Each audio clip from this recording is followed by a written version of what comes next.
My name is Tyler Beckett, 35 years old, living in a quiet corner of Nebraska where the snow falls thick in winter and everything moves as slowly as the Platte River. I work at a supermarket, nothing glamorous, just stocking shelves, helping customers pick out groceries and smiling politely no matter how exhausting the day has been. I'm not the talkative type, and I don't carry big dreams. For me, happiness is simply coming home every night, wrapping my arms around my wife and child and knowing they're safe. People say I'm gentle, kind, quiet. Family has always come first in every decision I make because to me they are everything. We rent a small weathered wooden house on the outskirts of Omaha, with a tiny backyard where the cold wind whistles through the cracks. I live there with Athena, my wife, 30 years old. She's beautiful, long silky hair, sharp green eyes, and a smile that could melt anyone. Athena is smart, ambitious. She went to college on a scholarship and now works at Slade Energy, one of the biggest oil and gas companies in the state. 8 years ago, when we met in a little coffee shop, she said she loved my simplicity, the way I listened without judgment. But slowly I realized she was starting to feel suffocated. Our life was too ordinary. A paycheck that covered the bills, weekend picnics, evenings on our worn-out couch watching movies. Athena wanted more. She talked about exotic trips, fancy parties, career leaps. I tried to understand, but deep down I was terrified I wasn't enough to keep her. And then there's Elise, our daughter, only 2 years old. She's the greatest joy of my life. Elise loves scribbling on everything. Walls, newspapers, even my arms. Those messy crayon lines are masterpieces to me.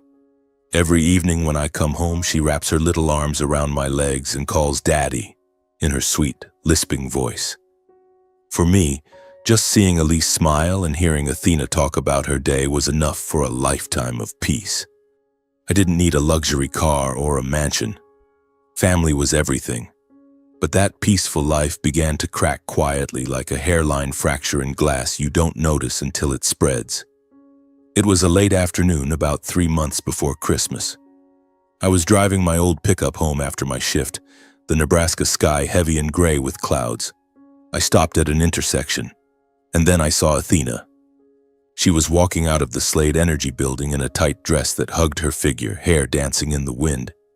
But instead of heading home like usual, she walked straight to a gleaming luxury car, a black Mercedes, the kind only the truly rich drive. The man inside opened the door and Athena smiled as she slid into the passenger seat. I recognized him instantly.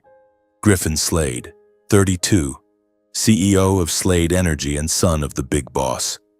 Athena used to talk about him every night, voice full of admiration. Griffin is so brilliant, honey. He guided the company through the oil crisis without laying off a single person. I'd thought it was just professional respect. But now, watching her sit beside him, my heart clenched. I tried to calm myself. Maybe she was just getting a ride or they had a late meeting. But from that day on, everything changed. Secretive phone calls started. Athena would take calls in another room, whispering, giggling. "It's just work, don't worry about it," she'd say when I asked. She began coming home late, 8, 9, sometimes past midnight. I had to stay for a deadline, she'd claim, eyes avoiding mine. Those clumsy lies fueled my suspicion. I lay awake beside her, listening to her steady breathing, wondering if I was imagining things. Athena would never betray me, right? We had Elise. We had memories. I clung to that belief, fragile as a thread. Then everything collapsed. It was a rainy evening, exactly 2 weeks before Christmas. Athena texted that she had to work late on the year-end report. I believed her, just told her to eat something and finished my shift at the store. On my way home, passing the luxury hotel downtown, I was about to turn when I spotted Griffin's Mercedes parked under the covered entrance. I don't know why, but I pulled over and waited. 5 minutes later, I saw Athena walk out of the hotel entrance, hand in hand with Griffin under the golden lights reflecting off the wet stone. Her hair was slightly tousled from the rain, but her face glowed with relief and happiness, like someone who had just shed a heavy burden. That burden was me. Griffin slipped an arm around her waist, whispered something. Athena laughed, then they kissed right there under the awning, rain splashing at their feet. In that moment, it felt like all the air had been sucked from my lungs. I gripped the steering wheel, numbness spreading from my fingertips to my heart. Rain or tears? I couldn't tell anymore. Athena, the woman I loved more than life itself, stood in another man's arms as if I had never existed. That rainy night, I knew my family was broken. I waited for her that night. Elise was already asleep, her crayon scribbles on the wall a painful reminder of the happiness slipping away. The door opened. Athena walked in, carrying the faint scent of unfamiliar cologne. I stood up immediately. "Athena, you were with him, weren't you? Griffin Slade." She froze, then turned to me with eyes so cold they sent chills down my spine. I stepped closer, voice shaking. "Why? Don't the past 3 years mean anything to you? Elise is sleeping in there. Do you even think about our daughter?" Athena didn't flinch. She spoke calmly, like reading a verdict. "I don't love you anymore, Tyler. I don't need you. And I don't need Elise." My heart dropped to my feet. The anger inside me vanished, leaving only shock and emptiness. "I've found the only future I want," she continued, voice flat. I collapsed to my knees. Not from weakness, but because my legs simply gave out. "Athena, think of our daughter. We can fix this." She looked down at me with pure contempt. "You're not worth staying for. This marriage has been a burden. You're just a supermarket clerk, Tyler. I deserve someone better." In that moment, I understood. The woman standing before me was no longer my wife. My family was truly over. 2 days before Christmas, Athena packed her things and left without saying goodbye to Elise. When I came home, the house felt hollow and terrifyingly silent. On the kitchen table lay divorce papers next to her wedding ring, placed there carelessly like a cold, final message. My phone buzzed. An email from the airline sent to the shared family account. "Passenger Athena Beckett has checked in online. Flight from Houston to Paris." That's when I understood. She had flown to Paris with Griffin. Paris, the place we once dreamed of visiting on our honeymoon, was now someone else's paradise. Christmas night arrived, snow blanketing everything outside. Neighbors gathered warmly, laughter echoed through thin walls. I sat under the dim yellow light, holding a sleeping Elise in my arms. She curled up tight, tiny hand clutching my shirt, unaware her mother had abandoned her. I fought the feeling of being utterly forsaken, pain crashing over me in waves. "We'll be okay, sweetheart," I whispered, but my voice sounded hollow. Outside, the wind howled, and I felt like the loneliest man on earth. Then came a knock at the door, soft but clear. My heart skipped. Some tiny, foolish part of me hoped it was Athena coming back, even though I knew it was impossible. I opened the door. Cold wind rushed in. Standing in the falling snow was an old man, dignified, commanding silver hair, eyes sharp as blades staring straight at me. He wore an expensive long coat and stood tall despite the storm. He spoke, voice trembling with emotion yet carrying undeniable authority. "Tyler Beckett, my son, I've been searching for you for 35 years. In that moment, I stood frozen. I tried to pull myself together, took a deep breath, but my voice still trembled when I finally spoke. You must have the wrong person. I am Tyler Beckett, but I'm not your son. You've got the wrong house." My words sounded weak, more like a plea than a statement. But the old man's eyes, unwavering, almost chilling in their certainty, cut me off mid-sentence. Those weren't the eyes of a con artist. They were deep, brimming with emotion and a strength that made me feel small. He didn't blink, just looked at me as if he could see straight into my soul. He answered, his voice low and warm, yet shaking with feeling. "No, son, I'm not mistaken. Let me come inside. I'll explain everything. It'll only take a few minutes, and I promise I'll leave if you want me to." He asked politely, but there was authority in his tone, the kind that comes from a lifetime of giving orders, not begging. I hesitated, suspicion rising. Who knew who this man really was? A scammer taking advantage of Christmas night, a drunk who'd lost his way. But then I glanced outside. Neighbors were still laughing under twinkling lights. and I didn't want to make a scene or wake Elise. Besides, deep down, something told me he wasn't joking. There was something about him that stirred curiosity, even as my rational mind screamed to slam the door. I stepped back and opened the door wider. "Fine, come in, but keep it short and don't wake my daughter." He nodded and walked in with a steady stride, despite the silver hair and deep lines etched into his face. Once we were seated, he cleared his throat and introduced himself formally. "I am Randolph Slade, chairman of Slade Energy, the largest oil and gas company in Nebraska." I almost laughed at the absurdity. Slade Energy? The name hit me like lightning. That was where Athena worked, where Griffin, the man who stole my wife, was CEO. Randolph Slade? I'd heard whispers about him in the papers, a reclusive tycoon who lived behind high walls in a mansion. Why was he here in my rundown rental on Christmas night? I shook my head, trying to stay calm. "Mr. Slade, if you really are who you say you are, why on earth do you think I'm your son? I have parents. I have my own life. This has to be a mistake." Randolph looked at me for a long time, his eyes patient yet carrying an ancient pain. "Tyler, let me start from the beginning. 35 years ago, your birth mother died the moment you were born. Her name was Eleanor, the love of my life. She was beautiful, brilliant, gentle. We met in college, fell madly in love, and you were the fruit of that love." He paused, voice dropping as though swallowing a memory that still hurt. "But Eleanor was frail. The birth was too difficult, and she passed away on the operating table. She left you to me, and left me with a grief I've never truly overcome in 35 years. His voice cracked, eyes glistening. I sat silent, listening, though doubt still flooded my mind. He continued in detail. My or his son's early days in the Slade mansion, surrounded by nannies and expensive toys. He described Eleanor as if she were still alive, voice full of tenderness. "She had the same green eyes you do, Tyler. And that smile, I see it in you." I froze. Green eyes? I'd always wondered why I looked nothing like my parents. They just said I took after distant relatives. Now Randolph's words stirred every buried doubt I'd ever had. He went on. "When you were 2, I remarried, and that was the biggest mistake of my life.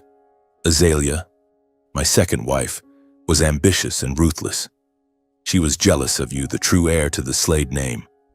She wanted her own son, Griffin, to be the only successor. I didn't see the hatred until it was too late." His words stabbed like a knife. Griffin, the man who took Athena, was his son? Meaning, my half-brother? I recoiled, shaking my head violently. "Stop, Mr. Randolph. This is insane." But he didn't stop. His voice grew heavier, pressing down on the entire room.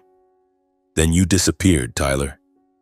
Kidnapped in the middle of the night while I was at a company meeting. I nearly lost my mind. I hired detectives, police, turned Nebraska and every neighboring state upside down. Nothing. No ransom note, no message. You vanished as if you'd never existed." He clenched his fists until his knuckles went white. "I searched for you for years. I poured millions into it. Every lead ended in a dead end. Every night I lay awake wondering where you were, whether you were safe or even alive." My heart was pounding now, nerves spiraling out of control. His story was too detailed, too real. Yet it couldn't possibly be about me. Randolph took a deep breath and continued, voice dropping lower. "What finally led me to you was the scandal surrounding Griffin's affair. My second son, your half-brother. Griffin is brilliant but reckless. When I learned he was involved with Athena, your wife, a woman clearly driven by money and status, I had to protect the family name. Slade Energy couldn't afford a scandal." He paused, then said, "So I ordered a full investigation into everyone around Griffin, and that's when they found you." Athena. Her name hit like a punch. I gripped the chair arms, rage mixing with shock. "Athena? You know about her?" Randolph nodded, eyes full of regret. "Yes. My team traced her history, work records, personal life, and then they found your file, Tyler. An ordinary man working at a supermarket in Nebraska. But the details matched impossibly well. Birth date, physical traits, even a small scar on your hand I remembered from when you were little. I couldn't believe my eyes. I shot to my feet, pacing the room, head spinning. You investigated me. You invaded my privacy. But he continued calmly. Deeper digging left me speechless. I discovered that my late wife Azalea had orchestrated the kidnapping herself. She secretly handed you to a couple, Wayne and Patricia Beckett, to raise in exchange for money and silence. I couldn't wait another second. I left the mansion immediately and drove through the snow to find you on Christmas night, to face the son I lost 35 years ago. His words exploded like a bomb. I jumped up again, pointing at him. You're making this up. How dare you take advantage of my pain? My wife just left me, I'm heartbroken, and you show up with a fairy tale. Get out of my house. My voice echoed in the tiny room. Anger surged, but beneath it was fear. Fear that he might be telling the truth. Randolph didn't get angry. He calmly pulled an old creased photograph from his coat pocket. A chubby 2-year-old boy with green eyes and a wide, toothy grin. I went still. That face was identical to the baby photos in my parents' old album. Photos they'd always said were of me. This is you, Tyler. Taken at the Slade estate before you disappeared, he said, voice trembling. I took the photo with shaking hands. Memories flooded back. Flipping through family albums, my adoptive parents always dodging questions about my early years. I collapsed back into the chair, mind in chaos. Then Randolph produced one more thing, a sheet of paper. Recent DNA test results he'd secretly run. I took a sample from a coffee cup you used at the cafe near the supermarket. The results are here. Randolph Slade and Tyler Beckett, 99% match. I stared at the photo, then the DNA report, head spinning like I'd been caught in a tornado. Cold sweat broke out. It couldn't be. My parents, Wayne and Patricia, liars? I was the kidnapped son of a billionaire? Athena left me for my own half-brother? Everything shattered. I can't process this, I whispered, voice breaking. I need time.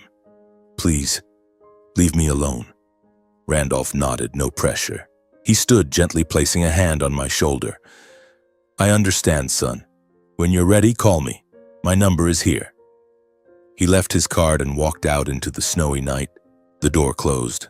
I sat there clutching my head, tears streaming down my face. This Christmas night, instead of mere loneliness, I was facing a terrifying secret. My life had just changed forever, and I had no idea where to begin. I didn't sleep a wink that entire night. The small room was pitch black. Only the faint glow of streetlights filtering through the thin curtains, casting strange shadows on the walls. Images, faces, and Randolph's words spun in my head like a storm with no way out. I saw the silver-haired old man, his piercing eyes, his trembling voice telling me about Eleanor, my birth mother, the woman he loved most in the world. Then Griffin, the man who stole Athena, now my half-brother. And Azalea, the wicked stepmother who staged the kidnapping. I sat up and paced the room, heart pounding. My parents, Wayne and Patricia. They raised me, taught me to ride a bike, drove me to school. They can't be liars. But then fragmented memories rushed back. The way they always dodged questions about my early childhood. The sparse photo albums, the vague sense of not belonging that I'd always brushed aside. I lay back down, buried my face in the pillow, tears soaking the fabric. Elise slept peacefully in her crib nearby, her steady breathing the only reminder that I had to stay strong. But that night stretched on forever, every second a waking nightmare. I felt like my life was a book with pages torn out and someone was trying to glue it back together with pieces that didn't fit. By morning, the snow had stopped, but the Nebraska sky remained gray and cold. I woke up with dark circles under my eyes, head heavy as if crushed by stone. Elise stirred, rubbing her eyes and calling for Daddy. I held her close and forced a smile. But I knew I couldn't take any more. The confusion gnawed at me like a worm. I couldn't even eat breakfast. I needed the truth. I needed to confront my adoptive parents, Wayne and Patricia Beckett. face to face, and find out who I really was. If Randolph was right, my entire life had been one giant lie. If he was wrong, he was insane.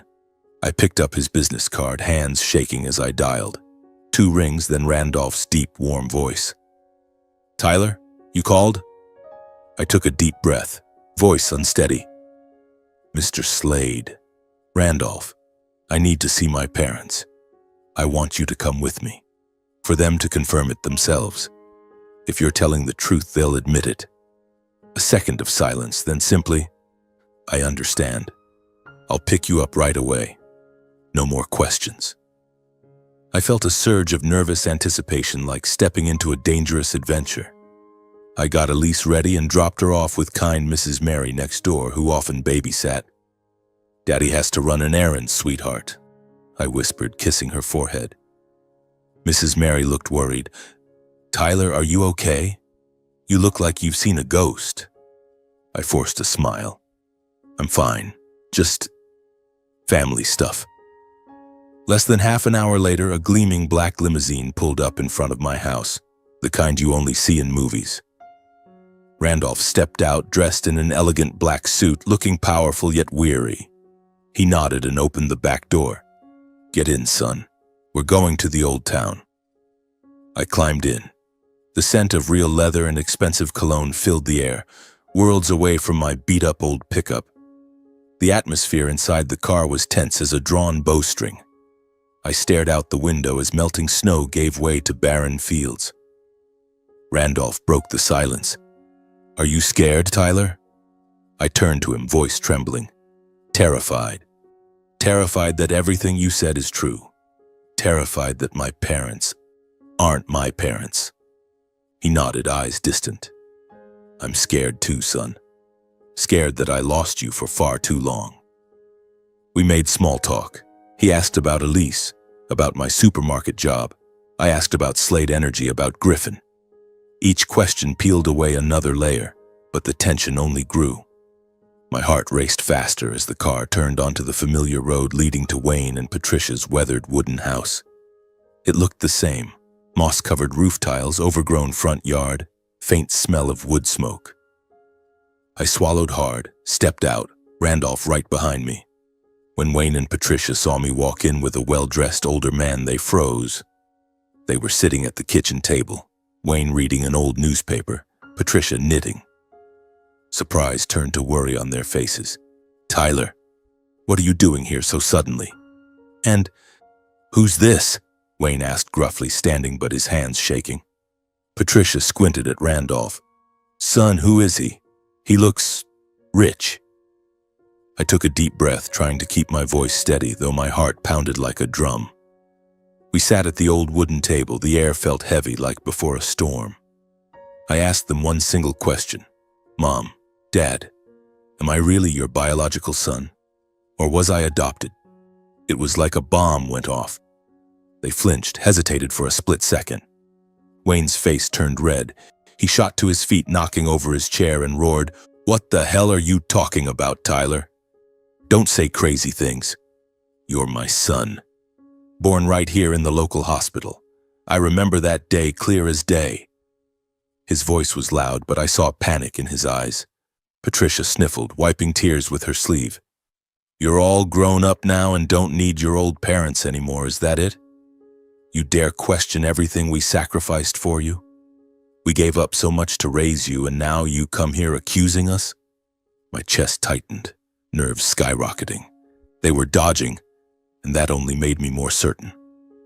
Randolph had been silent, sitting straight as a statue. Now he spoke, voice low and ice-cold, echoing in the small room. "I am Randolph Slade, Tyler's biological father, and I have proof that you two have hidden my son's kidnapping for 35 years. It was like lightning struck. Wayne and Patricia instantly turned on Randolph, faces purple with rage. Wayne pointed at him. "You're a lunatic. You filled Tyler's head with this garbage, didn't you? Trying to steal him from the family that raised him. Get out." Patricia sobbed louder. "You're a con man. Tyler is our son. You'll never take him." The air was suffocating. I sat in the middle, head spinning, hands clenched under the table. Randolph remained perfectly calm. He pulled the DNA report and the old photograph from his briefcase and placed them on the table. This is DNA proof that Tyler is my son, and this photo, the 2-year-old boy who was kidnapped. If you don't tell the truth, I will call the police right now for aiding and abetting a kidnapping. You will face prison. Wayne and Patricia collapsed as if all strength had drained from them. Wayne fell back into his chair, face pale, clutching his chest. Patricia sobbed uncontrollably, shoulders shaking. They looked at each other, then at me, as if the secret they had buried for 35 years had just been ripped away. Silence stretched, broken only by crying and the wind howling outside. Finally, Wayne slumped, voice hoarse and defeated. Fine, fine. We confess. We took money from your late wife, Azalea Slade. She paid us a large sum to take the child far away and raise him as our own. In exchange, absolute silence. At the time, we thought it was our chance to get ahead. But we were wrong. Patricia nodded, trembling, tears streaming down her regret-filled face. You're not our biological son, Tyler. You were brought to us when you were 2. We did try to raise you, truly, but... Her voice broke. She couldn't continue, and that silence hurt more than any confession. I crumbled. My entire childhood, every ounce of trust, shattered. My heart ached like it was being stabbed. Tears poured out uncontrollably. Why? Why did you do this? I choked, voice breaking. They hung their heads, unable to meet my eyes. Randolph gently placed a hand on my shoulder. Enough, son. Let's go. I stood, legs heavy as lead, and walked out of the house I once called home. The wind outside cut like knives, but my heart was colder. I didn't look back, just walked to the car, tears blurring my vision. On the drive home, memories of every slight suddenly flooded back like an old film playing in reverse.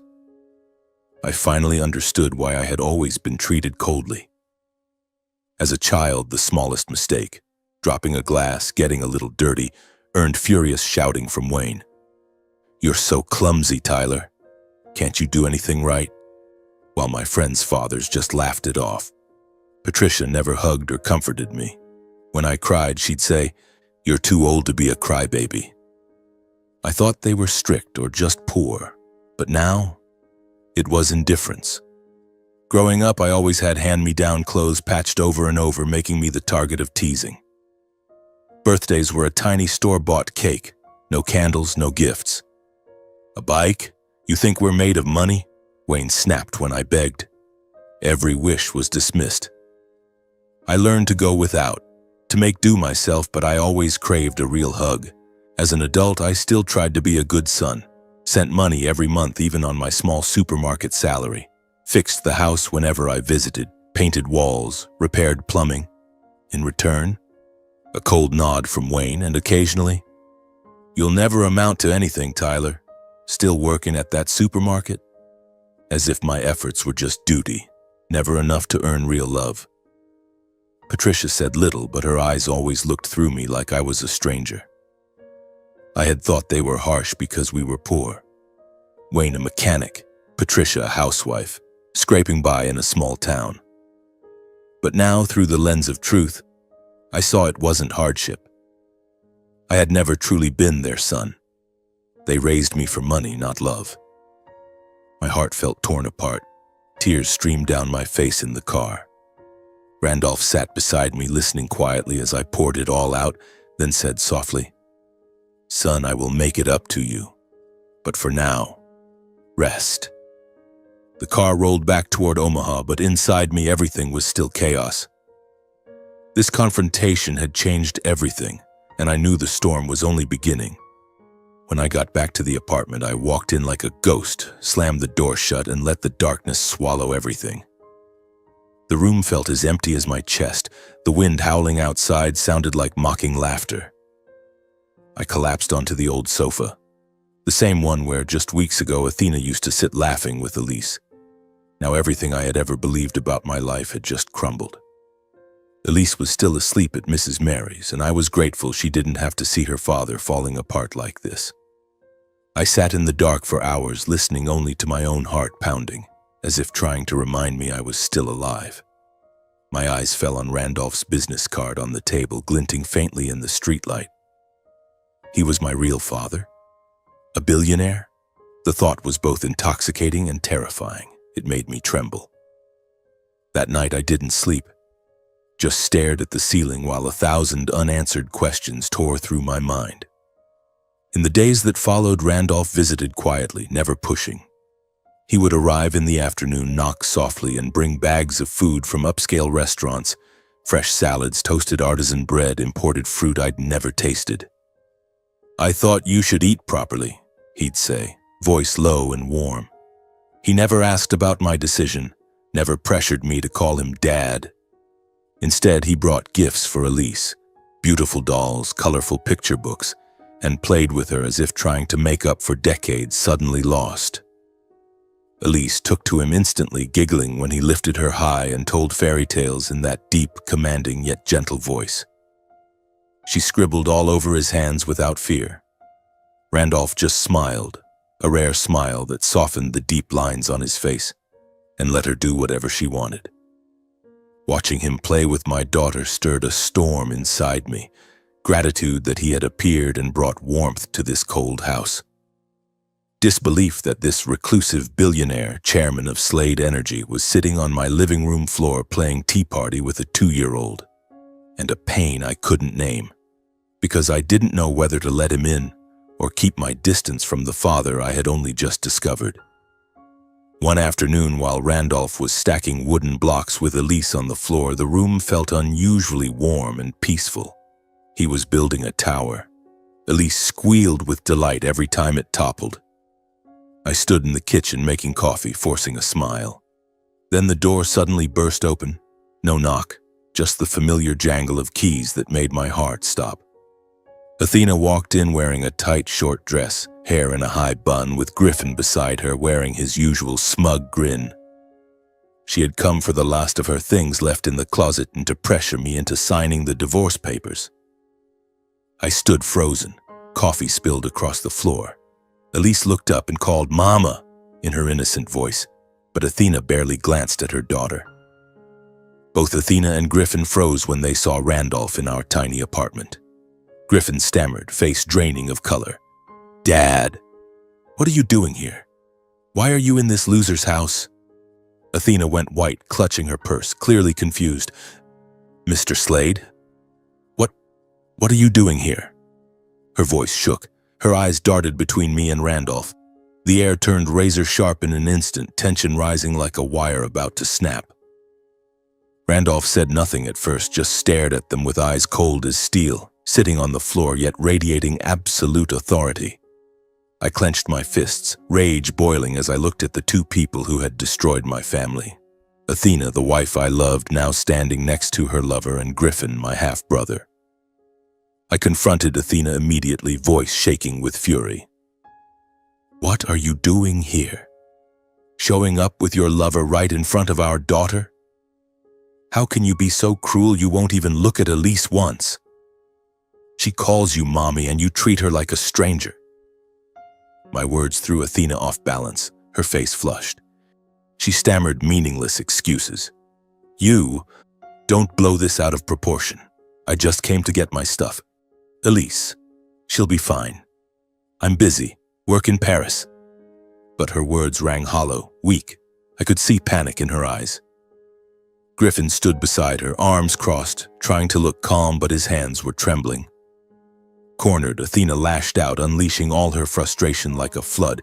"Shut up, Tyler. You're a failure, always stuck in that dead-end supermarket job. You never gave me or our daughter the life we deserved. I had to live in this dump while Griffin gives me everything.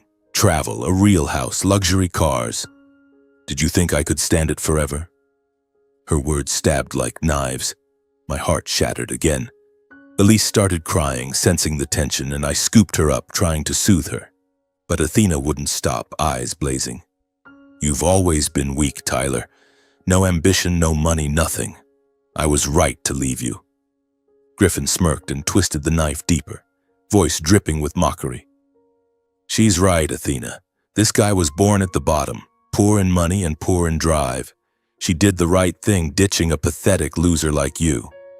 A supermarket clerk? Hilarious. He looked at me like I was garbage beneath his shoe. My blood boiled, adrenaline surged. I wanted to lunge at him, but Elise in my arms held me back.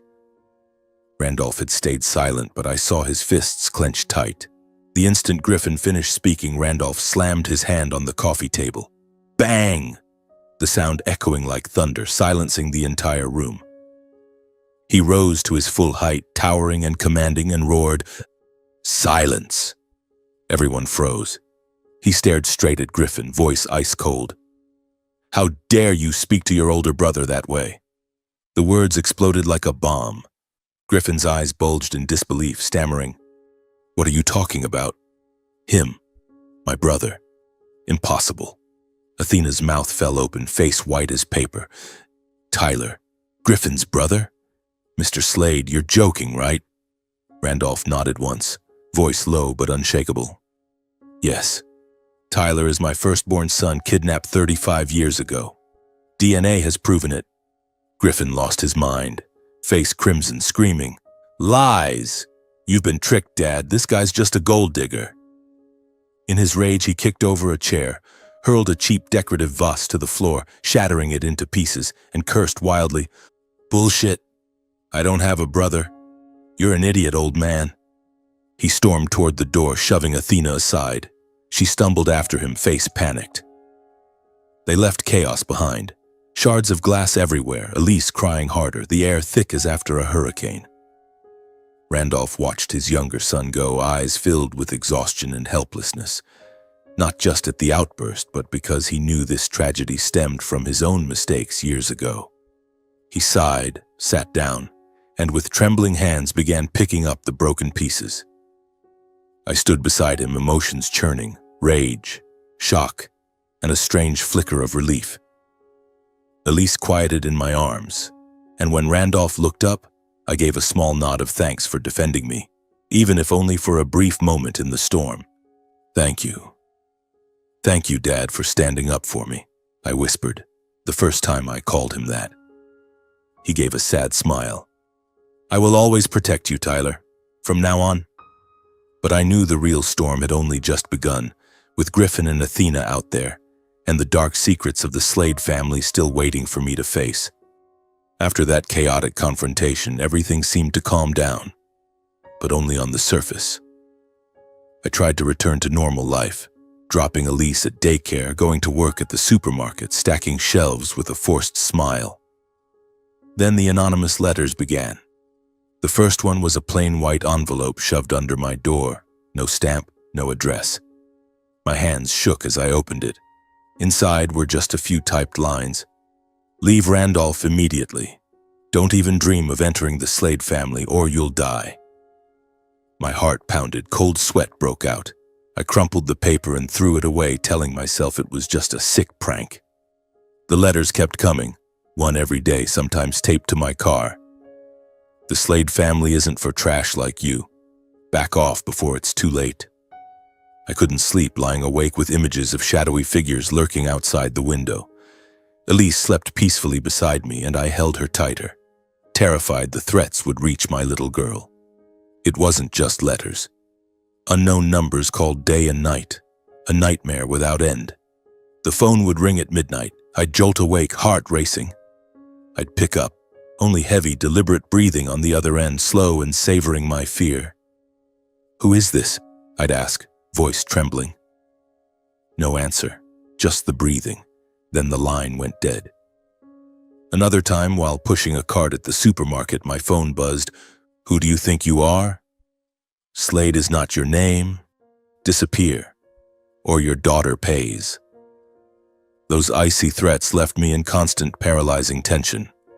I checked locks 3 times before bed, kept a knife under the pillow, and every time Elise cried at night, I leapt up like I'd been shocked, terrified someone had broken in. Every hallway noise, neighbors' footsteps, the wind, made me clutch Elise closer, afraid she'd be dragged into the venomous web of whoever was behind this. Then the media exploded like a tidal wave, sweeping away the last scraps of peace. One morning, I opened my phone and my heart sank. A headline in the Nebraska Daily screamed, "Imposter claiming to be Slade Energy billionaire's son? Scam or truth?" The article painted me as a gold digger exploiting Randolph's affection to climb the social ladder. They dug up my past, old photos from the supermarket, quotes from former co-workers, even interviews with Wayne and Patricia, now saying, "He's greedy. He abandoned the family that raised him." Blogs spread like wildfire. Fake Tyler Slade, billionaire family conned by a broke nobody. Every rumor pointed the same way, as if someone was orchestrating the attack. I knew this wasn't random. It was a sophisticated media assault only Griffin and possibly his mother Azalea could orchestrate. Griffin, my half-brother, was furious that I threatened his inheritance. Azalea, the woman who staged my kidnapping, certainly didn't want her secrets exposed. Under public pressure, life became hell. Neighbors started giving me suspicious looks. Mrs. Mary, who used to watch Elise, now whispered to others when she saw me, "I heard he's scamming the Slades." Coworkers gossiped behind my back. "Tyler's rich now, or just a con man?" I overheard it during breaks. The isolation grew heavier every day. Elise was still carefree, but I feared the other kids at daycare would pick up the adults' talk. I withdrew, spoke less, and every night came home to sit in the dark holding my daughter, wondering if I should just disappear to make it all stop. Randolph called repeatedly, voice full of worry. "Tyler, let me put you and Elise under protection. I have bodyguards, a secure estate. You can't stay alone. It's not safe for the little one." He offered again and again, bringing gifts and advice, but I kept hesitating. I wasn't ready to step into that dangerous world of money, schemes, and people like Griffin. "I need time, Dad," I said wearily. I was afraid that accepting would mean losing the gentle, ordinary Tyler Beckett forever. But deep down I knew I was being weak, and fear was eating me alive. One night, watching Elise sleep in her crib, soft curls, angelic face, I realized that if I kept retreating, my daughter and I would remain targets forever. Silence meant being crushed. The letters would turn into actions. The media would devour us. She didn't deserve to live in fear. The next morning, under a weak Nebraska sun, I called him, voice firm. "Dad, I'm ready. Not for the name or the money, but because I need to protect Elise. I won't live in fear another minute." Silence on the line, then Randolph's voice trembling. "My son." I've waited so long to hear those words. Randolph sounded as if a decades-old weight had lifted. He promised protection and vowed to bring me back into the Slade family openly and honorably. "I will tell the world, Tyler. You are my son, the legitimate heir. No one will dare touch you again." My heart raced. I felt like I was standing at the edge of a cliff. That same day, Randolph acted. He held a press conference, standing before flashing cameras and microphones. I watched on TV, heart pounding. "Today I announce that Tyler Beckett is my biological son, kidnapped 35 years ago. DNA has proven it, and he is the rightful heir to Slade Energy." The news shook Nebraska. Papers went wild. Social media exploded. "Lost billionaire's son returns. Slade family scandal." I sat in my apartment holding Elise, feeling the world collapsing around me. Neighbors knocked to ask questions, co-workers called to congratulate, but I knew this was only the beginning. A grand Slade family gathering was scheduled, just weeks away at the main estate, the day I would officially appear before relatives and everyone waiting to see me fail. Randolph warned, "You must be strong, Tyler. They will test you." I nodded, but anxiety gnawed at me. Griffin and Azalea were surely plotting something. That event signaled a new storm on the horizon. The day of the final family gathering finally arrived, a bitterly cold winter afternoon in Nebraska, with light snow flurrying like a reminder of that fateful Christmas night. I carried Elise out of the apartment. Bodyguards escorted us to the gleaming black limousine. The car glided smoothly through familiar streets, then turned into the exclusive estate area on the outskirts of Omaha, a world ordinary people like me had never even dreamed of entering. When the car stopped at the gates of the Slade mansion, I was overwhelmed by a level of luxury I had never imagined. Towering wrought iron gates with intricate carvings, manicured gardens still green despite winter, and the main house rising like a palace. White stone walls, Greek columns, stained glass windows sparkling under the lights. Luxury cars filled the courtyard. Uniformed chauffeurs stood at attention. I stepped out holding Elise. The wind cut like knives, yet sweat beaded on my forehead. The bodyguards opened the gate and we walked in, each step heavy, tension peaking. I imagined Griffin and Azalea waiting inside with fake smiles and hidden schemes. What would they do? Insult me? Or worse?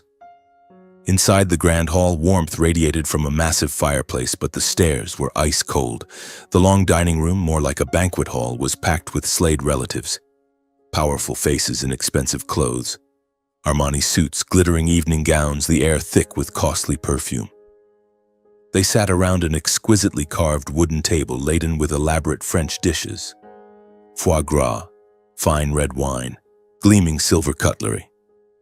Some whispered and laughed among themselves, but the moment I walked in carrying Elise, the entire room fell into absolute silence. Every eye fixed on me, an outsider in a new suit that still betrayed the awkwardness of a supermarket clerk. I felt like an animal in a cage, heart pounding, cold sweat running down my spine. Elise buried her face in my shoulder, frightened. I rubbed her back. "It's okay, sweetheart. Daddy's here." Randolph rose to greet me with rare warmth and pride. He strode over quickly, hugged me gently, and beamed, "My son and my precious granddaughter." His voice echoed, yet the room stayed silent. He led me to the head of the table, his own seat, and announced, "Everyone, this is Tyler Slade, my eldest son, lost for 35 years. Even though the press had already reported it, the room erupted in protest. Fists slammed the table, voices shouted, "He's not your son. You've been tricked." Skeptical questions flew at me. What proof does he have? DNA can be faked. The tension was a wire about to snap. My hands shook. At the far end sat my stepmother, Azalea Slade, 58, elegant and commanding, the absolute ruler of this world. Arms crossed, back straight, her knife-sharp eyes stabbed straight at me. She wore an expensive black gown, hair in a severe bun, diamonds glittering at her throat, like a queen on her throne. Beside her were Griffin and Athena, both radiating cold disdain as if my presence were an insult. Griffin stared with contempt, a half smirk on his lips, fingers tight around his wine glass. Athena, my ex-wife, avoided my eyes, her red dress striking yet making her look small in this setting. The silence quickly dissolved into sneers and whispers. Some looked me up and down and murmured, "Look at him. Cheap clothes." Others turned away in disgust. A few watched with amused curiosity, as if I were temporary entertainment. The long-lost son? This is straight out of a Hollywood movie. I stood there feeling stripped bare before the crowd, but I held Elise tight so she wouldn't be afraid. Azalea rose slowly, voice calm yet razor-sharp, cutting through the air. "Randolph, what are you doing? Bringing a low-class stranger of unknown origin into this family is dangerous. You're letting emotion cloud your judgment, and that will destroy the Slade name. We are a powerful dynasty, not a charity for the poor." Her words sliced deep. Many nodded in agreement. Griffin jumped in, voice dripping with mockery, standing and pointing at me. "Exactly, Dad. Tyler's just a lucky nobody, a mediocre supermarket clerk trying to latch onto the Slade name and change his life. Someone like him doesn't belong at this table. He pushes carts for a living and now dreams of being an heir. Laughable." Athena sat silently beside him, but her scornful glance confirmed everything he said. Other relatives piled on like a flood. A middle-aged man, probably an uncle, shouted, "He's a stain on the family. We don't need outsiders." A young woman in a dazzling gown sneered, "Playing the victim? The press will tear him apart again soon enough." The room turned chaotic, mocking laughter, fists pounding the table. I stood in the middle of the storm, arms wrapped around Elise so she wouldn't be scared. My heart felt like it was shattering, rage surging, but I said nothing, refused to back down.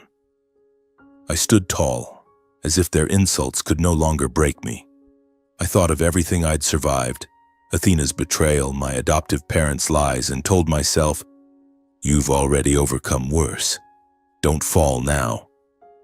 Suddenly, Randolph slammed both hands on the table, bang, silencing the entire room like thunder. He rose, towering and commanding, sweeping an icy glare across the relatives. "Silence, all of you. Anyone who insults Tyler one more time will be cut from this family immediately. Tyler is my son, my own flesh and blood, and opposing him means opposing me." His voice boomed. Everyone bowed their heads and went quiet. He turned to Azalea and spoke low, cold, just for her ears. But I was close enough to hear. "If you can't accept the truth, I will make the kidnapping public, and then the one who loses everything will be you." Azalea went white, hands clenching. She collapsed back into her chair, eyes averted. For the first time, she had lost control. Randolph took my hand gently. "Come, son. Bring Elise." We walked out of the dining hall, leaving behind a room of stunned chaos, whispers starting again, but weaker now. In the hallway, my heart still raced, tension slowly draining into exhaustion. But I knew this was only a small victory. Azalea and Griffin wouldn't stop. We sat in a private parlor. Randolph outlined the next steps. "You'll start working at the company from the ground up." I nodded, mind still reeling from the insults. That night back home, I lay awake, haunted by Azalea's pale face and Griffin's fury. The storm had passed, but dark clouds still hung overhead. I held Elise close and whispered, "Daddy will be stronger, sweetheart."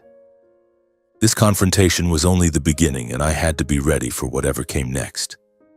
After that stormy debut, everything appeared to settle down, but only on the surface. Randolph refused to let Elise and me stay in the old rental apartment any longer. He said it was too cramped and unsafe. Within days, he moved us to a brand new upscale apartment in downtown Omaha. A modern high-rise with glass elevators, a children's playground, and a fully equipped gym. The apartment had 3 spacious bedrooms, an open-plan kitchen with a state-of-the-art oven, and a balcony overlooking the Platte River sparkling in the sun. "This is your new home, Tyler. I want you and my granddaughter to live properly," he said warmly as he handed me the keys. I stepped inside, stunned by the cleanliness and brightness. No more moldy smells, no more creaking wooden floors. Elise squealed with joy, running around and scribbling on the pristine white walls with crayons, no one to scold her. I sank into the soft leather sofa, feeling more grounded than I ever had, as if a huge weight had finally been lifted. Yet deep down, I knew the storm behind us hadn't truly passed. The contemptuous stares from the family gathering still haunted me, and I wondered what Azalea and Griffin would do next. Tension rose whenever I thought about it, an aching, persistent pain. I started rebuilding life, moving our old things into the new place, setting up Elise's room with toys Randolph had bought, trying to get used to belonging in such luxury. At night, I stood on the balcony, cold wind whipping past, staring at the city lights and telling myself, I won't let them break me so easily. Randolph didn't stop there. He brought me into Slade Energy as a regular new hire, starting at the very bottom, administrative assistant in the logistics department, so I could learn how the company really worked. "You need to climb from the ground up, Tyler.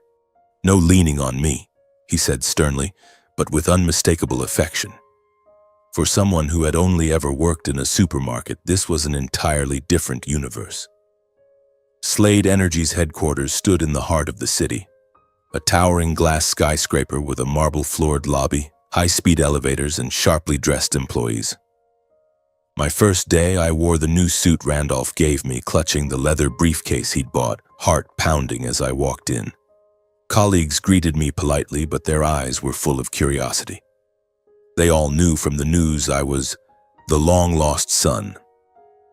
My direct boss, a middle-aged man named Mark, assigned tasks, scheduling meetings, taking minutes, handling emails. It sounded simple, but I quickly realized the difference. Everything moved at breakneck speed, phones rang nonstop, and the atmosphere was like a never-ending race. I sat at my desk, staring at screens full of oil industry charts, feeling completely lost. The first days were a nightmare. In meetings, jargon flew past me: fracking, upstream operations, barrels per day, like a foreign language. I sat silently, absorbing what little I could. The workload was crushing. Hundreds of emails an hour, reports due yesterday, everything so fast I could barely breathe. The corporate culture was brutal. 12-hour days, cutthroat competition, zero tolerance for mistakes. Pressure came from people who didn't want me there. I went home exhausted, head spinning, holding Elise as I fell asleep, still thinking about tomorrow. Every morning I woke up anxious, terrified I'd fall behind, get fired, and prove Griffin right. That I was nothing but a nobody. But I refused to give up. I learned bit by bit, filling notebooks with terms I looked up on Google during lunch breaks, reading oil industry books Randolph sent. I arrived at dawn and stayed until midnight to finish reports. Thanks to Randolph's quiet late-night phone calls, patiently explaining concepts like supply chain optimization, and my own stubborn effort, I started catching up faster than I thought possible. 1 week, then 2, I grew more confident, handling emails quickly, offering small suggestions in meetings, even fixing mistakes for others.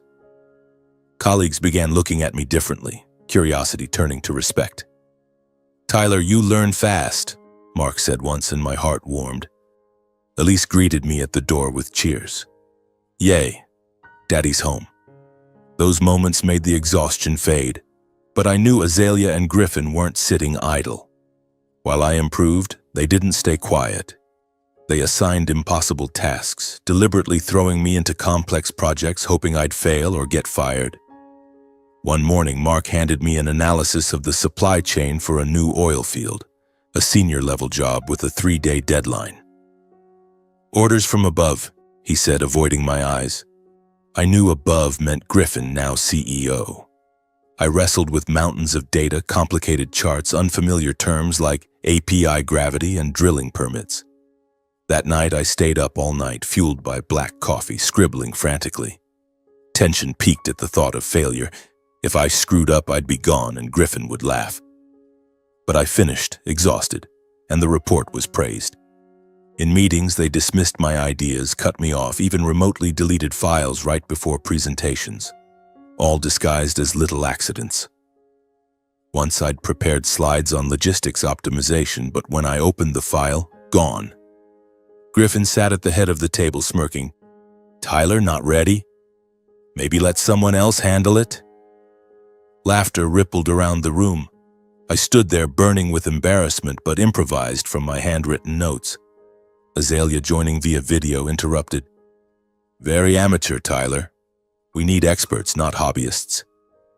I bit my tongue, seething inside. Athena was no exception.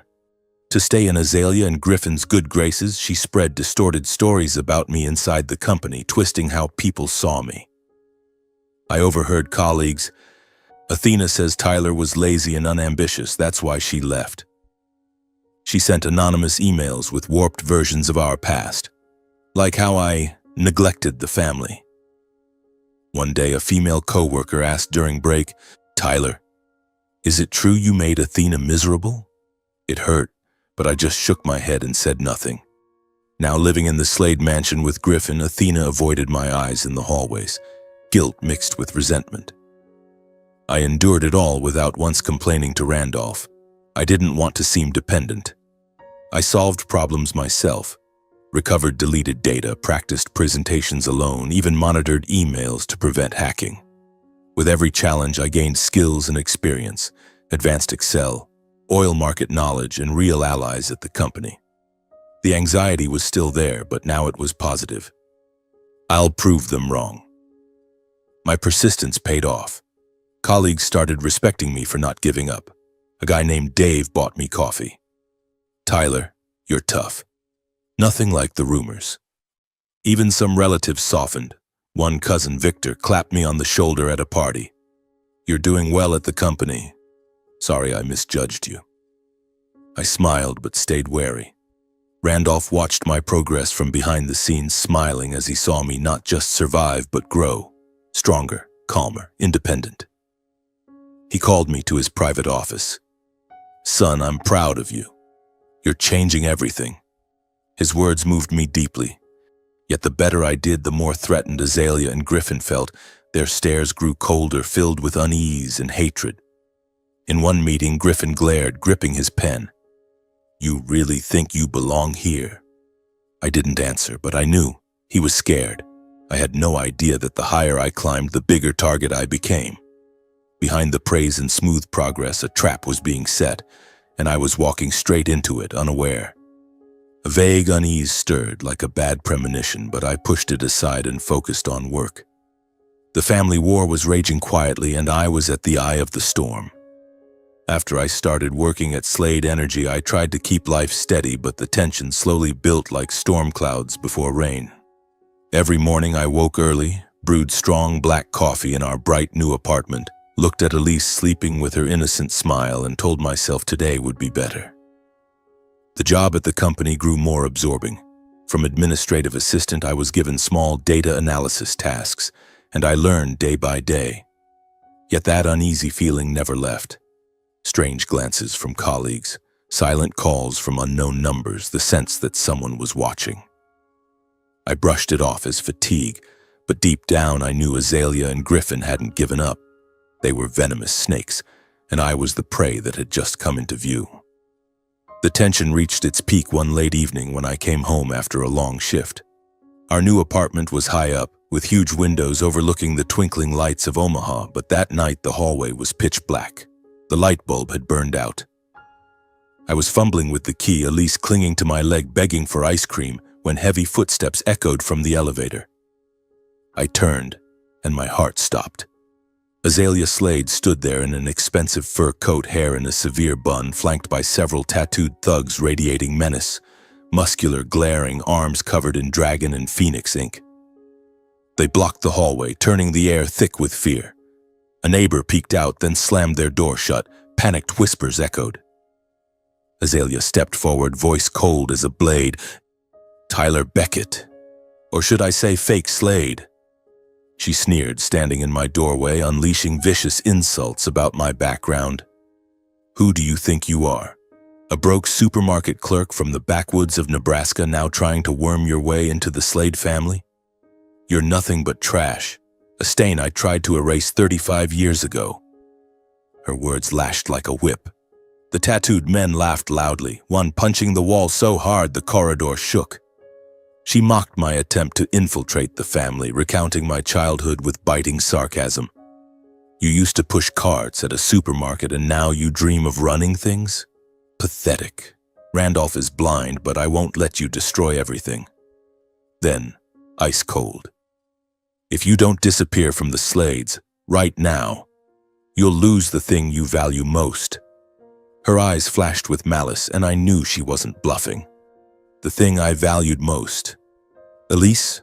Randolph? I stood firm, back straight, though inside I was shaking. "Leave before I call the police," I said, voice trembling but resolute. Azalea laughed loudly, turned and walked away with her thugs, but her threat exploded in my head like a bomb. I stumbled inside, hugged Elise tight. She asked, "Who was that lady, Daddy? Why was she angry?" I soothed her. "Just a stranger, sweetheart." But that night I didn't sleep at all, staring at the ceiling, mind spinning. Who was she targeting?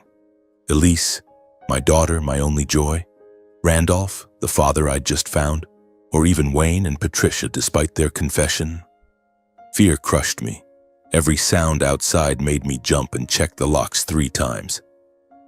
I imagined those tattooed men breaking in and taking Elise. Cold sweat soaked me. The bad feeling grew stronger, like a real storm was coming. I couldn't take it anymore. The next morning I went straight to Randolph at Slade Energy. He was in a meeting, but when he saw my ashen face, he canceled everything. I told him everything. Azalea's appearance, the insults, the threat, voice shaking, fists clenched. Randolph listened, face turning red with rage. He slammed the desk, She dares. He acted instantly. Doubled security for Elise and me. 24/7 bodyguards, one at daycare, one at the office. He ordered his private investigators to tail Azalea. Hidden cameras, phone taps, using every powerful connection he had. She will never touch you again, he swore. But Azalea was even more vicious than we imagined. One afternoon as daycare let out while I was still at the office finishing a report, my phone rang. Elise's bodyguard, voice panicked. "Mr. Beckett, she's gone." My heart stopped. The world spun. He explained. At pickup, 10 thugs attacked him, then bundled Elise into a black car and vanished. I bolted from the office, drove like a madman to the daycare, tears streaming, heart pounding.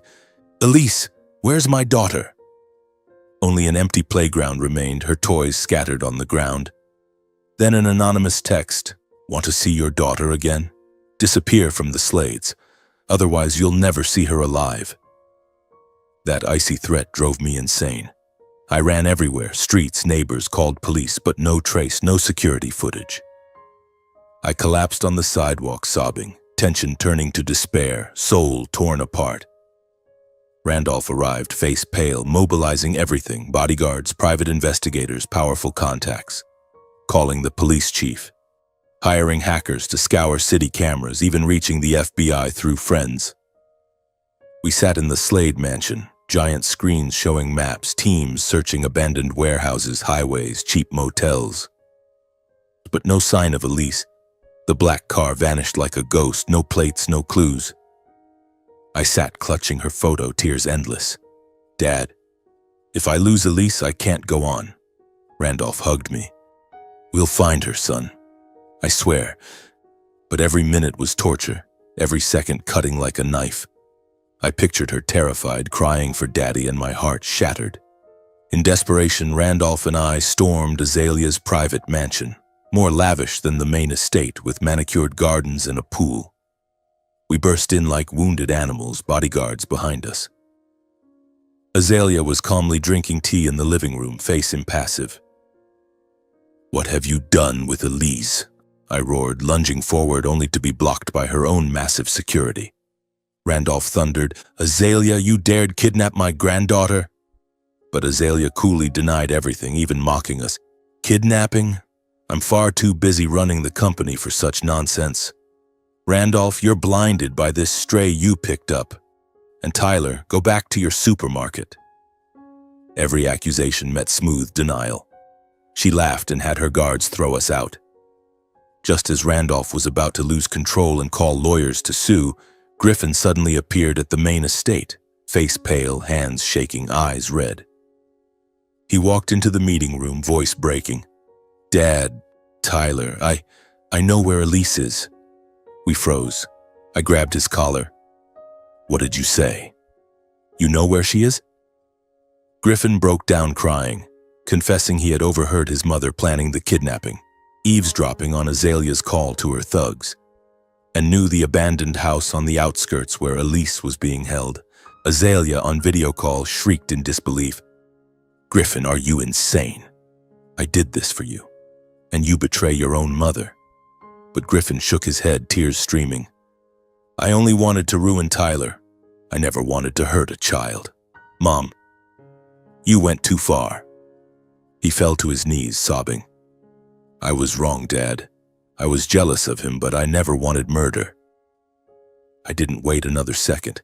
With Randolph's men, we raced to the address, an abandoned house outside Omaha, dusty, windows broken, weeds overgrown.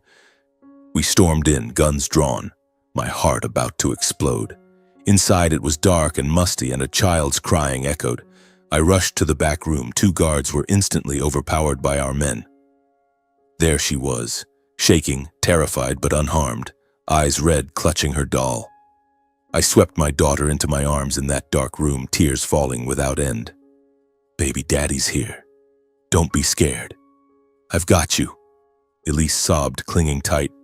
"Daddy, I was so scared."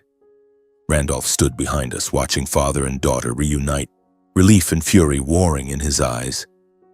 He placed a hand on my shoulder. "It's over, son. We're together again."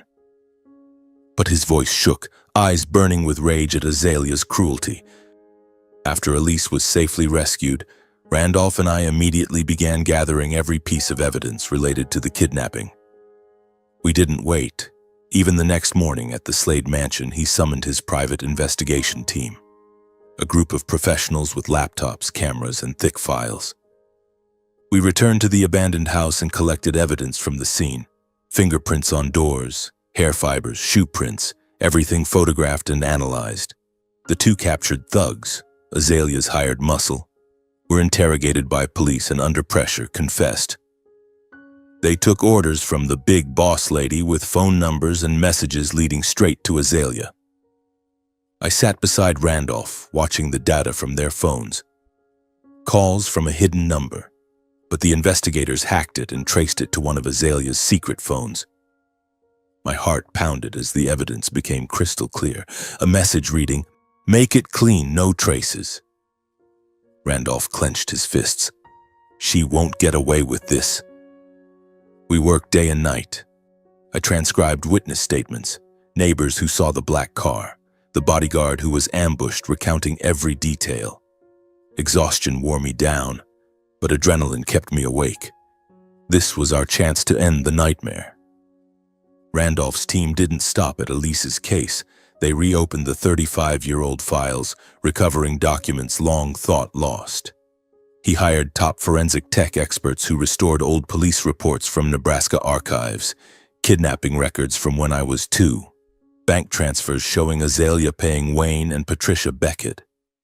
I sat for hours poring over the files, faded photos of my own kidnapping, barely legible witness statements and new evidence, old emails from Azalea to a henchman ordering, "Take the boy far away." Absolute silence. Randolph explained, "I searched back then, but she covered her tracks well. Modern technology finally caught her." My hands shook holding the papers. Childhood memories flooded back. Every scolding, every deprivation, all because of her. Tension surged at the thought of court. Azalea would finally face her past. Father and son worked night after night compiling evidence into a watertight case to file against Azalea for kidnapping and endangering a child, past and present. We filled the mansion's conference room, the long table buried in documents. Randolph analyzed the legal angles. 2 kidnappings, one historical, one current, enough to put her away for life. Griffin agreed to testify, trembling. "I'll tell everything about Mom's crimes, Dad." Those nights were endless. I dozed off at the table, dreamed of Elise crying, woke with my heart racing. But the dossier was complete, hundreds of pages, ironclad proof.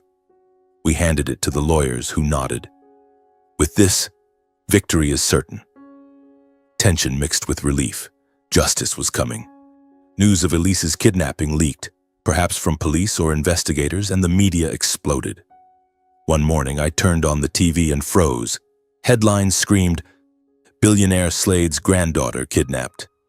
A dark hand inside the family? Nebraska papers, then national outlets, dove in, detailed reports of Elise's disappearance and rescue, suspicion falling on Azalea. Is the Slade stepmother the mastermind? I read with my heart racing, knowing I was at the center. Facing exposure, Azalea denied everything, claiming I had staged the drama to destroy her. She held a press conference, heavily made up, voice calm. "Tyler is an opportunist who orchestrated this to seize the inheritance. I am innocent." She rallied remaining loyalists, relatives, powerful friends, to create a wave of support. Friendly outlets ran pieces defending her. Azalea Slade, victim of a family conspiracy. She called relatives, "Don't believe Randolph. He's old and losing his mind. This is all a plot to bring me down." Randolph refused to let her manipulate further. He summoned the entire family to the main mansion's grand meeting room, demanding they witness the truth. The gathering took place on a rainy night. The mansion blazed with light, but the atmosphere was heavy. About 40 relatives filled the long table, every face tense. I stood beside Randolph, heart pounding, Elise safe at home with bodyguards. Randolph began, "Tonight I reveal the truth about Azalea. He presented evidence of Elise's kidnapping one by one. Crime scene photos, confessions from the captured thugs, messages from her phone. The room buzzed with whispers. Then the evidence from 35 years ago, restored files, bank transfers to the Becketts, emails ordering my kidnapping. The family was stunned, mouths agape. How could she do something so evil? Azalea really did this? Azalea kept jumping up, shrieking denials. Lies. Everything I did was to protect the family.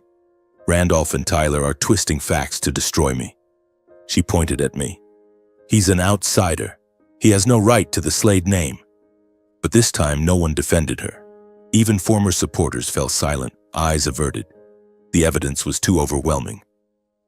When cornered, Azalea screamed that she had done it all for Griffin. I did it for my son. Griffin is the true heir. But Griffin shook his head, stood and said, Mom, you were cruel. You didn't just kidnap once, you did it twice, all for ambition and power. I don't want this anymore. His words were the final blow. Azalea collapsed, sobbing, Griffin, you're betraying me. At that moment, police entered the mansion to arrest her. Randolph had called them earlier. She looked around, realizing no one stood with her anymore, eyes filled with despair as handcuffs clicked shut. The trial was swift, faced with irrefutable evidence. Griffin's testimony, phone data, decades-old records. Azalea was sentenced to 32 years for 2 counts of kidnapping, past and present, ending the power she had wielded for 35 years. I sat in the public gallery, heart racing as the guilty verdict was read. Azalea screamed she was innocent, but the judge shook his head. The evidence is overwhelming. She was led away, giving me one last look of pure hatred. Media went wild. Billionaire's wife jailed for 32 years. Public opinion sided with us, but I felt no joy, just the painful cost of justice. What hurt most wasn't her sentence, but that my adoptive parents, Wayne and Patricia Beckett, though only indirect accomplices, also faced justice for aiding the original kidnapping. Randolph pressed charges. They received 2-year suspended sentences plus community service. When it was all over, I understood my life had turned a new page. But truth always comes at a cost, and everyone involved paid with something they could never get back. I held Elise, watched Randolph smile at his granddaughter, and knew I had grown stronger. Griffin changed. He apologized, and we began rebuilding as brothers. Athena vanished, perhaps in regret. I stood on the balcony, wind blowing, reflecting on the journey. From abandoned supermarket clerk to Slade heir, life had been a storm, but I had survived. The tension now was about the future, a bright one, but I would stay vigilant forever. After those relentless upheavals, I gradually returned to a normal rhythm, a new life, no longer the hand-to-mouth existence in that cramped old rental. The spacious apartment Randolph bought for us had truly become home. Every morning I woke to the aroma of coffee drifting from the modern kitchen. Elise running around the wide living room, scribbling on the whiteboard I'd bought just for her. She had slowly forgotten the terror of the kidnapping, but I hadn't. Every night I still checked the locks and held her close to be sure she was safe. Randolph visited often, bringing picture books and educational toys for Elise, and sat with me talking about work. My son, this is only the beginning of your new life, he said warmly, and I nodded, feeling stability finally seep in. Yet the tension lingered like a ghost. I dreamed of Azalea in prison, her eyes burning with hatred, or Griffin turning against me again. I pushed the thoughts away and focused on the present, taking Elise to her new preschool where she quickly made friends, and at Slade Energy I steadily proved myself, like a seed finally sprouting in fertile soil. Starting from the lowest assistant role, I earned promotions, not through Randolph's influence but through my own effort. I worked harder than anyone, first in the office, last to leave, double-checking every logistics report for errors. I kept my word. If I promised something, I delivered. And I always put people before profit.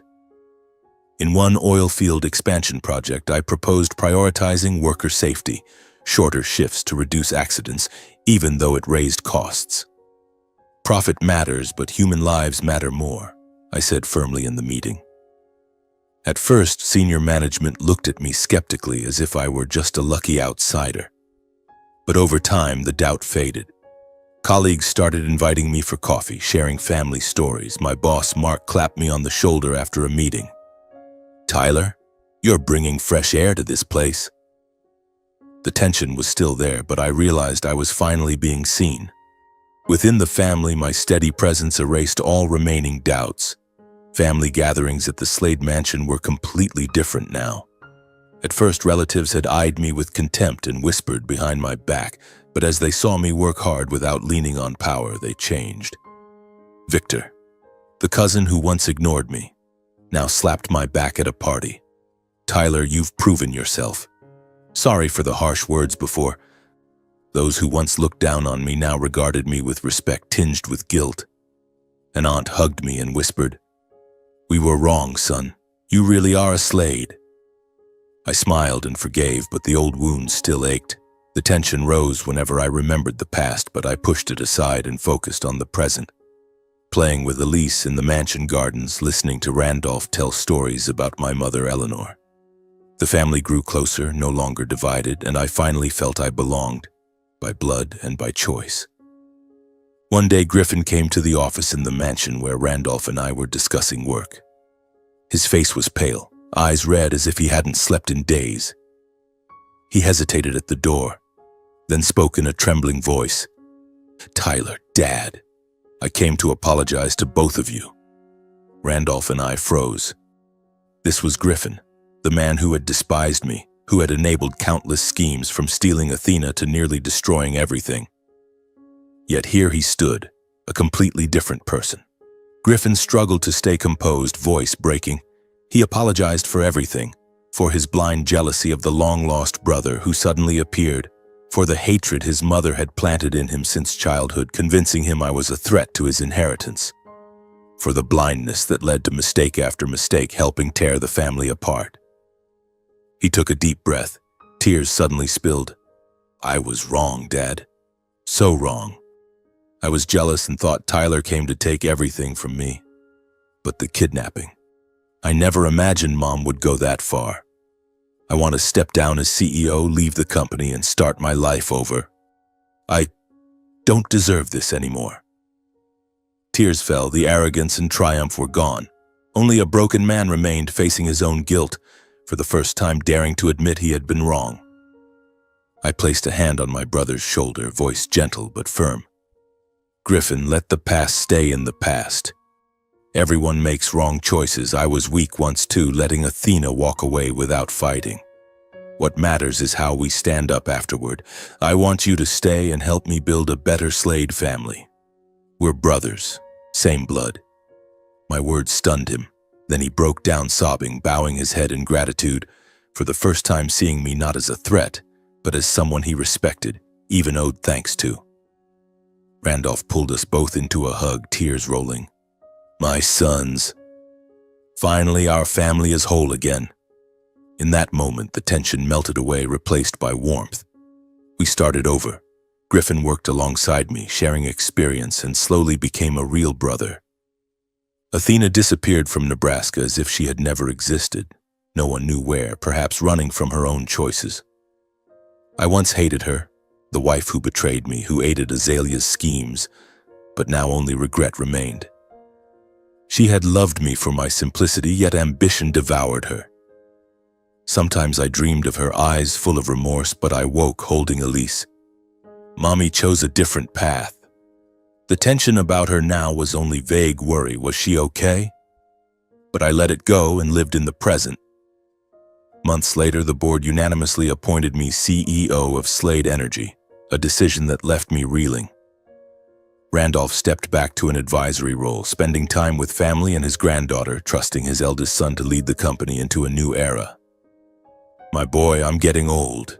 It's your time now," he said, clapping my shoulder at the meeting. I sat in the CEO's chair, looking out over the city from the vast office, heart racing with excitement. I began, meeting with managers, listening and changing things. Under my leadership, Slade Energy entered a new phase of growth. Greater transparency, public financial reports rooting out corruption, cleaner energy, investing in solar and batteries instead of old oil, sustainability and employee welfare, higher wages, better healthcare, training programs. The company thrived, stock soared, and I was proud. From pushing carts to leading an empire, the tension remained, but now it was the thrill of building something better. That Christmas, 2 years after the night Athena left me, the Slade mansion glowed with light. The whole family gathered in warmth we had never known. Snow fell thick outside, but inside the fireplace roared, the towering tree sparkled, and the scent of gingerbread filled the air. Relatives laughed, Victor joking, Elise dashing around in her red coat, ringing like silver bells. Grandpa tried to catch me. Randolph chased her, laughing louder and healthier than ever. Griffin stood nearby, chatting happily with cousins. He was humble now, helping host, and we hugged. Merry Christmas, big brother. I stood by the Christmas lights, watching my father smile with pure joy, watching Griffin talk warmly with family, watching Elise carefree and happy, and I knew I had traveled a long road to reach this peace. Tears fell, not from sorrow but joy, from that lonely Christmas night holding my crying daughter to now surrounded by family. The tension of the past dissolved, replaced by I realized true strength doesn't come from power or status, but from daring to stand when life tries to drown you. In my weakest moments, Athena leaving, Elise kidnapped, I nearly gave up. But I rose again, for Elise, for Randolph, for myself. I learned that family isn't only blood, it's love, protection, and loyalty, the things I had craved my whole life. Randolph is my birth father, but Griffin became my true brother. Elise is my blood, but the entire Slade family stood with us through the darkest storms. My message to anyone lost: never let others define your worth, only you decide who you become. I was once a failure in Athena's eyes, a stain to Azalea, but I chose to rise, and now I am Tyler Slade. CEO, father, brother. Life is a journey and you are the one at the wheel. Tension about the future, of course, but I'm ready.